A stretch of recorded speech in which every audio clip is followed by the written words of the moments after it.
Monsieur le Président, avec votre permission, nous recevons donc le premier groupe de journalistes. Excellence, si vous permettez, on va rester toujours en Côte d'Ivoire. Les relations avec ce pays sont exécrables et avec le langage direct et franc du soldat et du révolutionnaire que vous êtes, vous avez eu à dire que les raisons de cette colère, vous n'êtes pas contre le peuple ivoirien, mais contre les dirigeants qui donnent le gîte et le couvert aux déstabilisateurs du Burkina Faso. Alors, à quand et dans quelles conditions peut-on avoir un dégel et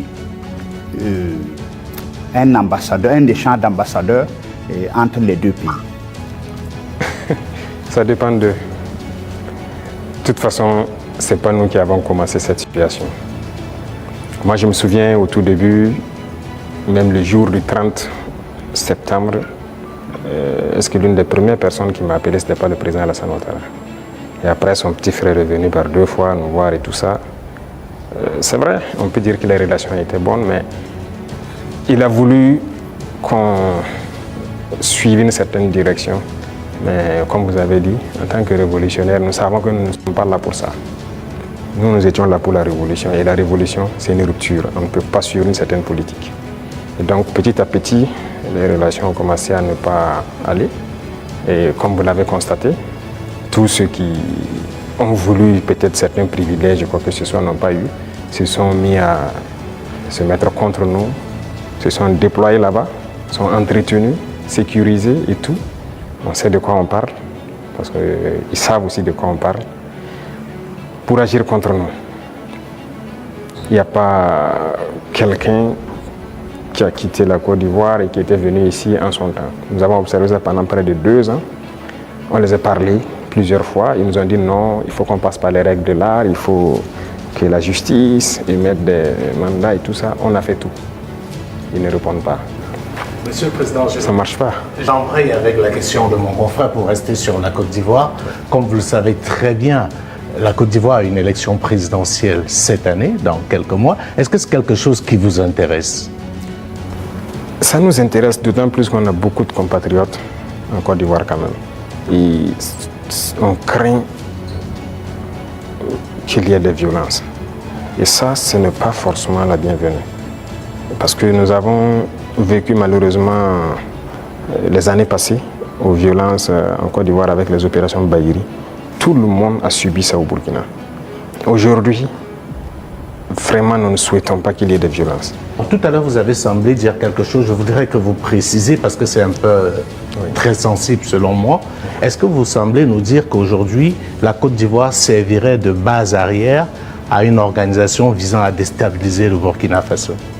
Ça, même plus que ça. Base arrière à une organisation servant à déstabiliser le Burkina. Ils sont là-bas. Les ennemis du Burkina sont clairement là-bas, affichés, protégés. Ils sont payés, ils sont protégés, ils sont bien logés. En plus de ça, il y a la question du terrorisme. Mais non, le pouvoir flotte avec les terroristes. Il ne faut pas se mentir.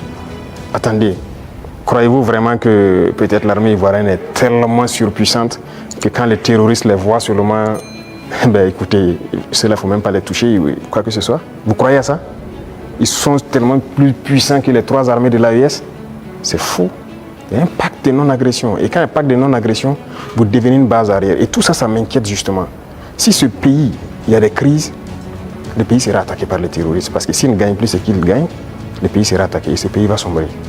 C'est un danger. C'est pourquoi j'ai passé le temps à dire au chef d'État, on ne pactise pas avec les terroristes. Voilà. Alors, Monsieur le Président, qu'est-ce que vous répondez à ceux qui disent, bon, la géopolitique quand même avec la Côte d'Ivoire, ce pays voisin, qui abrite la plus grande diaspora burkinabé, alors que, bon, vos contempteurs vous accusent de pratiquer la diplomatie du muscle avec ce pays, au détriment justement de nos Paweto qui sont là-bas. Qu'est-ce que vous leur répondez? Écoutez, qui le dit? Nous sommes burkinabés, c'est ce que nous savons. Et nous avons décidé de faire une révolution, on va la faire. Maintenant, celui qui embarque dedans embarque. Nous ne pouvons pas être dans une révolution et vouloir faire un autre modèle de diplomatie. Je vous ai dit la diplomatie mensongère et tout ce qu'il y a. On n'est pas prêt à être dans ce sillon-là. s'il y a quelque chose qui ne va pas, qu'on ait le courage de vous dire ça ne va pas. Il ne faut pas faire de l'hypocrisie. Généralement, les gens devant les micros et tout ça, non, tout va bien, si c'est ça, on est en train de... C'est faux, ça ne va pas bien. Il faut avoir le courage de le dire, il faut qu'on s'asseye, qu'on parle et qu'on se dise la vérité. Mais si les gens ne veulent pas ça, parce que juste dans leur tête, bon, il faut que ces gars-là quittent, parce qu'on ne veut pas de révolution en Afrique de l'Ouest. Ça ne va pas marcher. Donc, chacun se prépare à assumer les conséquences voilà, de la situation. Alors, pour sortir de la Côte d'Ivoire, Monsieur le Président, on reste quand même au niveau de l'AES. Vous avez certainement suivi le dernier sondage fait par nos confrères de Jeune Afrique. Et avec des résultats qui peuvent sembler étonnants, les populations des pays francophones sont tous favorables à l'AES. Je dirais, même la Côte d'Ivoire, à 66%, apprécie ce qui se fait au niveau de l'AES. Alors, comment est-ce que vous recevez ce message? Ah bon? Je n'ai même pas pu suivre ça, parce que moi, je ne suis plus ce média. Hein. Alors, mais comprends, c'était un sondage qu'ils ont commandé. Peut-être qu'ils ne s'attendaient pas à ce résultat, mais le résultat est tel. Ils ont été au Cameroun, ils ont été au Sénégal, ils ont été au Bénin, ils ont été en Côte d'Ivoire. Et là-bas, les populations sont tous favorables à l'AES et apprécient dans leur grande majorité ce qui se fait au niveau de l'AES. C'est logique, je dirais. Les populations ouest-africaines sont la plupart du temps liées. C'est la même famille. C'est le colon qui nous a divisés. Hein. Et quand les gens voient qu'on essaie de s'unir, ça ne fait qu'inspirer, ça ne peut faire que plaisir. Donc moi, ça ne m'étonne pas que ces populations apprécient. Et ce qui m'étonne, c'est le fait qu'ils aient publié. Pourquoi ils ont publié ça? Ça donne une réflexion. Quand vous commandez une enquête, c'est connu. Après, vous êtes obligé de publier les résultats. Bon, peut-être ça. Voilà. Mais il faut faire attention à ces gens parce que... Je suis totalement d'accord avec vous. Voilà, ils sont pas sérieux. Sinon, je suis d'accord. C'est normal, c'est logique. Alors, Monsieur le Président, du regard de la journaliste que je suis, je me dis qu'il y a un encerclement des pays de l'AES. Quand je regarde un peu en Côte d'Ivoire, il y a un camp militaire à Odiéné, près du Mali et du Burkina. Le Sénégal installe des unités à la frontière avec le Mali, sans oublier également le Bénin qui fait frontière avec le Burkina Faso et le Niger. Est-ce que, Monsieur le Président, vous partagez ce point de vue? Est-ce que vous voyez les choses de cette manière? Je pense que quand vous décidez de faire la révolution, il faut vous apprêter à cette adversité. C'est logique qu'ils nous encerclent. C'est logique qu'ils essaient de nous faire tomber. C'est logique. C'est comme je dis, c'est une bataille. Ils se battent pour leurs intérêts.